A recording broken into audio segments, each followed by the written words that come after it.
Welcome to the deep dive. Today we're tackling bodacious living. Bodacious, yeah. It makes you think remarkable, noteworthy, Yeah. maybe even a bit voluptuous. Right. And apparently its original meaning was even more direct, just outright unmistakable. Hmm.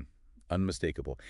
And that directness seems key today because we're diving into one person's reflections on what living out loud actually Mhm. means to them. It's very personal. Exactly. And for our listeners, wanting to get the insights quickly, this is really a peek into how someone navigates that desire for self-expression versus, well, the hesitations we often feel. Yeah, the source material we looked at, it really highlights this internal conflict. There's this desire to do, quote, weird things joyfully without care. Okay, I like that phrase, doing weird things joyfully. Hmm. But there's a but, isn't there? There is. Because right alongside that is this care about what others might think, a real avoidance of unwanted attention or, potential drama. That really resonates. That push and pull between wanting to be free and worrying about the spotlight feels very human. It does. And it shows that living out loud isn't necessarily like always big and noisy. For this individual, it seems to manifest in quieter, more discreet ways. Discreet ways, okay. Like how? Well, they find ways to do their own thing, even within pretty routine activities. Ah, like the gym example they mentioned. That caught my eye. On the surface, it seems ordinary. They even sort of describe themselves as feeling like a background character there. Right, just another face.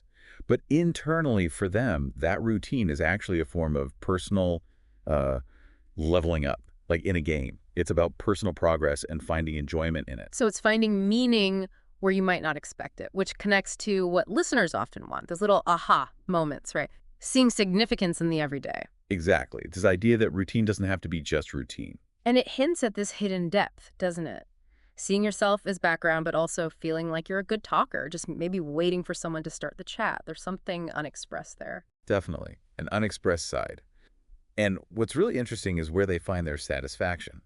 It seems to boil down to simply doing my own thing. So the out loud part might actually be more internal. It doesn't always need an audience. It seems that way for this person. It Hmm. really challenges the common perception of what living out loud has to look like. It makes me think of that Oscar Wilde quote, uh, be yourself, everyone else is already taken. So that fits perfectly. Yeah, it speaks to finding your specific way of being authentic, which might not be loud or flashy at all. It could just be you. Right. You might picture someone, dancing down a grocery aisle completely uninhibited. That's one image of joyous outward expression. A very clear picture, yeah. But this reflection suggests that being true to yourself internally, finding joy in your own quiet way, is just as valid, maybe even more sustainable for some people. So, boiling it all down, the big takeaway seems to be that living out loud or bodaciously is incredibly subjective. It really is. It can be those big, bold gestures, for sure. But it can also be the small, almost secret ways we choose to be authentic and find our own kind of joy. Okay, so that leaves us and our listeners with something to think about. Exactly. A final thought, perhaps. What tiny, maybe even private, bodacious act could you weave into your day? Something that feels authentically you, even if nobody else notices. Just for yourself. Yeah. Something definitely worth considering.